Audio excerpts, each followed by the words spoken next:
Hello दोस्तों, स्वागत है आपका। आत्मा क्या है? संपूर्ण ब्रह्मांड की सबसे सुंदर वस्तु।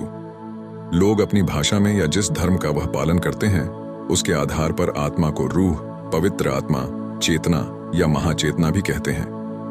बहुत से लोग उसे वास्तविक आत्मा, अमर आत्मा, शुद्ध आत्मा या आत्मा भी कहते हैं। फिर भी आत्मा क्या है? क्या यह पूर्णतया आध्यात्मिक है? क्या यह धार्मिक नहीं है? सोल यानी आत्मा, आत्मा यानी सेल्फ, खुद का स्वरूप।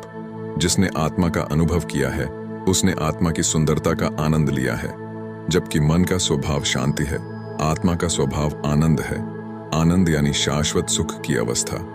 परम पूज्य दादा भगवान कहते हैं, आत्मा का वास्तविक अर्थ स्वयं, खुद है, स्वयं का सच्चा स्वरूप। शाश्वत सुख, आनंद हमारे भीतर ही है।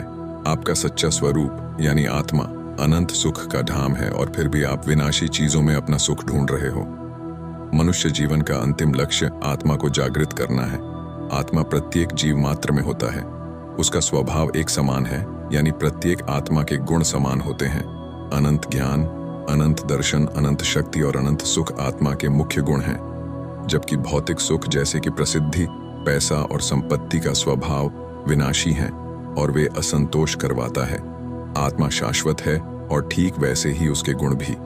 उदाहरण के लिए, पैसा जीवन में सुख और आराम लाता है, लेकिन वह कभी भी आत्मा की तरह अनंत सुख और आनंद नहीं दे सकता। इसी कारण सभी शास्त्रों, आध्यात्मिक विषयों और आध्यात्मिक साधना का सार एक ही है।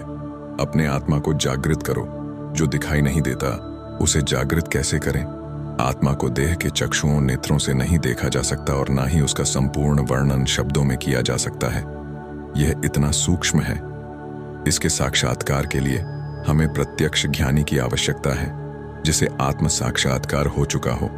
ऐसे गुरु को ज्ञानी कहते हैं, जिनकी कृपा से आत्मा क्या है यह जानने की हमारी दृष्टि खुलती है। वह प्रगट ज्ञानी हैं जिनके पास दूसरों की आत्मा जागृत करवाने की सिद्धि होती है। केवल वह ही हमें आत्म साक्षात्कार, हमारे आत्मा का अनुभव करवा सकते हैं।